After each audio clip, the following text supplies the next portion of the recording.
इतने गलत फैसले, इतनी मनमानियां, इतनी अराजकताएं। शिक्षा विभाग का डीपीओ अपने बीईओ से बोलता है शिक्षक से वसूली करो, किसी भी तरह हर टारगेट पूरा करो। पटना जिला का ही एक केस है, एक शिक्षिका को मैटरनिटी लीव मिला, 5 नवंबर को लीव खत्म हुआ, 6 नवंबर को ज्वाइनिंग देने आवेदन लेकर गई तो डीपीओ बोलता है कि छठ की छुट्टी है, आवेदन पर लिख दिया 11 नवंबर को ज्वाइन देना। फिर उस शिक्षिका का वेतन रोक करके उससे स्पष्टीकरण मांगा गया, उसे धमकाया कि निलंबित कर देंगे, माल पहुंचा, मामला रफा दफा हो गया। दबी जुबान से हर अधिकारी इस बात को स्वीकार कर रहा है कि पोस्टिंग के लिए पैसा देना पड़ता है। यह एक नेक्सस बन चुका है शासन एवं प्रशासन का, जिसका अंजाम आम जनमानस को भुगतना पड़ रहा है। ये स्थिति सिर्फ शिक्षा विभाग की ही नहीं है, बिहार के तमाम विभाग और तंत्र ऐसे ही काम करते हैं। बात मानसिकता की होती है, सुधार की कोई गुंजाइश तो नहीं दिखती। एक शिक्षक हैं, नाम बताने से परहेज है, स्वाभाविक है, जो शिक्षा विभाग में अंजाम हो चुका है। एक शिक्षक नेता बर्खास्त हो तो माननीय विधायक बन गए, सदस्य बन गए, विधान परिषद के सदस्य हो गए हैं। तो शिक्षक की टिप्पणी है कि अभी भी सर्विस बुक खोलने में 3000 रुपये जमा करना है, मतलब उनको देना है, अभी दिया नहीं है। तो शिक्षा जगत अपाज मस्तक भ्रष्टाचार में लिप्त है। यह तो अधिकारी है, इसे तो लूटने का लाइसेंस ही मिला हुआ है। लेकिन विश्वविद्यालयों की हालत भी कम चिंताजनक नहीं है। वहाँ तो सभी अधिकारी मूलतः शिक्षक ही होते हैं। अधिकारी बनते ही इनमें से अधिकांश लूट में शामिल हो जाते हैं। यही लोग उससे पहले विभिन्न मंचों से भ्रष्टाचार को दीमक बना चुके होते हैं। तो आखिर क्या हो? बड़े अधिकारियों पर शिकंजा कसना होगा, तभी कुछ परिणाम आगे आ सकता है। लेकिन हो क्या रहा है? तो एक टिप्पणी है कि लोग अच्छा काम करने की प्रेरणा खो रहे हैं।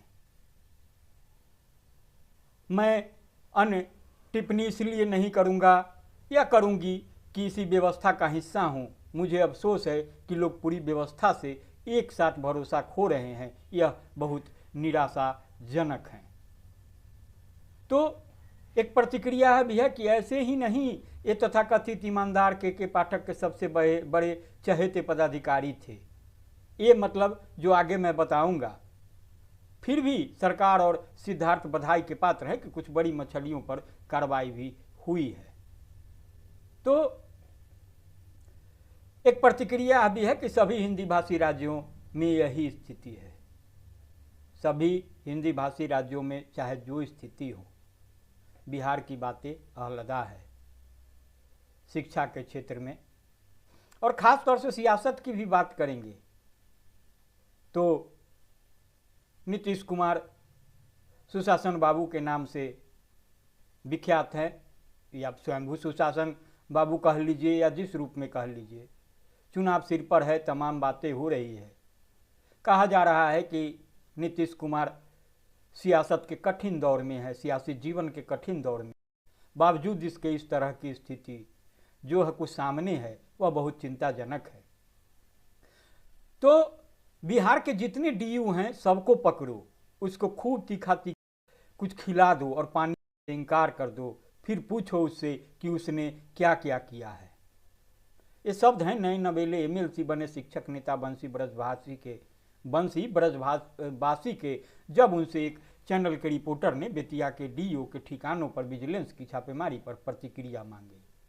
मैंने शुरुआत में बंशीधर ब्रजवासी की बात की, मतलब कि बोरियों में, बेड के गद्दों में जाने कहां कहां रखे नोटों के इतने बंडल मिलने लगे कि जांच अधिकारियों को नोट गिनने वाली मशीनें मंगवानी पड़ी। न जाने कितने जेवरात, न जाने कितने फ्लैट्स, कितने निवेश, कितनी जमीनों के कागजात। बिहार का शिक्षा तंत्र यूं ही ध्वस्त नहीं, इसे इस हालत में पहुंचाने के लिए राजनीतिज्ञों, अधिकारियों और जिम्मेदार पदों पर बैठ न जाने कितने लोगों को अथक भ्रष्टाचार करने पड़े, न जाने कितने अनैतिक फैसले करने पड़े, न जाने कितने बेईमान ठेकेदारों के साथ मिलकर लूट के नए नए तरीके ईजाद करने पड़े, तब जाकर आज हम किसी अट्टालिका के खंडहर में तब्दील होते जाने का दृश्य देख रहे हैं। एक बात में सब एक मत रहे, वह यह कि जब भी माहौल में शिक्षा की दुर्गति की गूंजन गूंज और सुनाई देने लगे। सब मिलकर शिक्षकों पर टूट पड़ो कि इनकी अकर्मण्यता, इनकी अयोग्यता, इनकी लापरवाहियाँ शिक्षा की दुर्दशा के लिए एकमात्र जिम्मेदार हैं और बिना मास्टरों की मुस्की कसे शिक्षा का उद्धार नहीं होगा। फिर लग जाओ सब मिलकर, कोई मुस्कों की डोरियां ला रहा है, कोई डोरियां बांध रहा है, कोई डोरियां खींच रहा है। जनता जनार्दन इन दृश्यों को देखकर, सूचनाओं को सुनकर तालियां बजा रही है और यूट्यूबरों को पुलकती आवाज़ में बता रही है कि बिना मास्टरवन को सोझ किए स्कूलों का, छात्रों का, शिक्षा का उद्धार नहीं होगा। तो हेमंत कुमार झा पाटलिपुत्रा यूनिवर्सिटी में एसोसिएट प्रोफेसर हैं, पत्रकार रहे हैं। मैंने भी उनके साथ पत्रकारिता का अच्छा खासा समय बिताया है, तो वे समीचीन विषयों पर टिप्पणी के साथ हाजिर होते हैं। तो हेमंत कहते हैं कि के पाठक नामक एक अधिकारी जब मास्टरों को सुधारने के लिए सत्तू की पोटली लेकर जुट पड़े थे, तभी कई शिक्षक नेता बार बार चेतावनी दे रहे थे कि शिक्षक समुदाय को डरा कर, परेशान कर शिक्षा अधिकारियों का एक बड़ा वर्ग लूट के रिकॉर्ड पर रिकॉर्ड बना रहा है, वह भी बेखौफ। वे नेता चैनलों पर बताया करते थे कि गलत सलत बिलों पर साइन करने के लिए हेडमास्टरों पर दबाव बनाया जा रहा है। न जाने कितने हेडमास्टरों के जाली दस्तखत करवाकर गलत बिलों का नाप शनाप भुगतान किया जा रहा है, लेकिन उल्टे उन नेताओं को ही कार्रवाई झेलनी पड़ी। कितने निलंबित कर दिए गए, कुछ तो बाकायदा बर्खास्त कर दिए गए। उन्हीं कार्रवाइयों की जद में बंशीधर ब्रजवासी ही आ गए, जो तथ्यों को स्पष्ट रूप से सामने लाने वालों अधिक मुखर लोगों में थे। खैर, वे तो विधान पार्षद बन गए, लेकिन पता नहीं बाकी उन शिक्षक नेताओं का क्या हुआ। तो यह तर्क नितांत नाजायज है कि अन्य विभागों में भी तो भ्रष्टाचार है। विभागों के अधिकारियों के घर पड़े छापों में भी तो नोट गिनने की मशीनें लाई जाती हैं। फिर इस डीओ वाले मुद्दे पर अतिरिक्त आश्चर्य क्यों है? तो शिक्षा तंत्र में व्याप्त भ्रष्टाचार समाज और सभ्यता को सबसे अधिक कमजोर करता है, नई पीढ़ी के भविष्य को बर्बाद करने में बड़ी भूमिका निभाता है।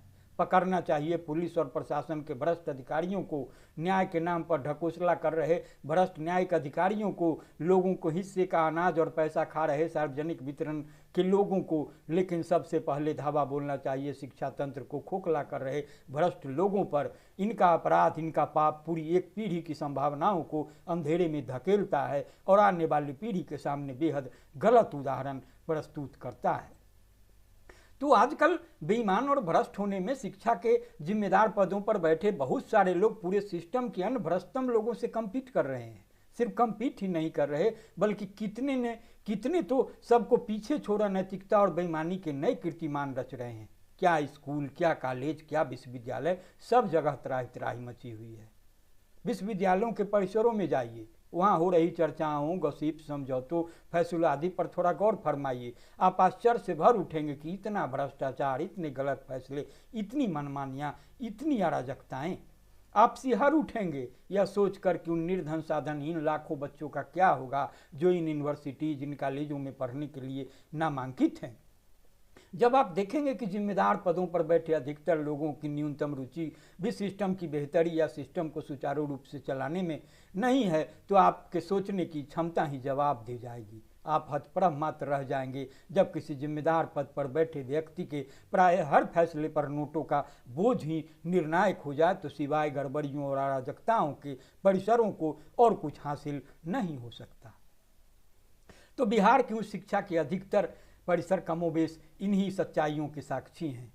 परिसरों से जुड़े सामान्य शिक्षक और कर्मचारी इन सब परिस्थितियों के प्रति प्रायः अभ्यस्त और वितराग हो चुके हैं। जब दुनिया के पैमाने पर उस शैक्षणिक संस्थानों की ग्रेडिंग के परिणाम सामने आते हैं, तो हमारे देश का शायद ही कोई संस्थान पहले 100 में आता है।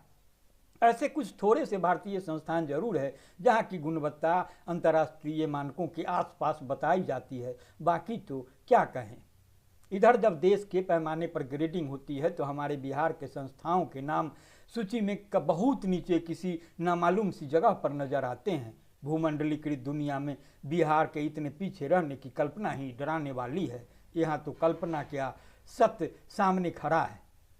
ऐसी सूची तर्क संगत और सवालों से परे नहीं होती, लेकिन एक आकलन तो सामने ला ही देती है। यदि आकलन हमें इन तथ्यों से रूबरू करवाता है कि बिहार में पढ़ने वाले बच्चे किस माहौल में कैसे शिक्षा और परीक्षा से गुजर।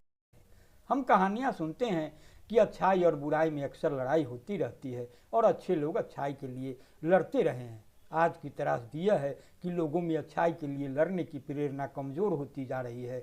उससे भी दुखद यह कि अधिकतर लोग यह सोच कर मान चुके हैं कि बदलाव लाना अब संभव नहीं।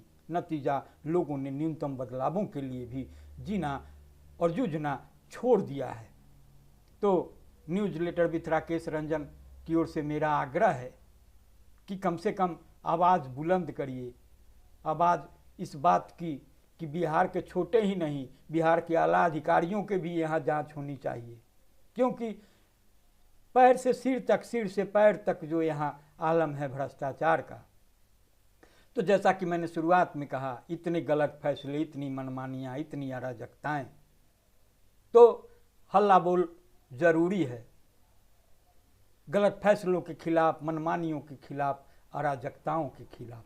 तो बहरहाल संजीदगी से सुनने गुनने के बाद लाइक करेंगे, शेयर करेंगे, प्रतिक्रिया देना नहीं भूलेंगे। अगर आपने न्यूज़लेटर विथ राकेश रंजन को सब्सक्राइब नहीं किया है तो सब्सक्राइब भी करेंगे। नमस्कार।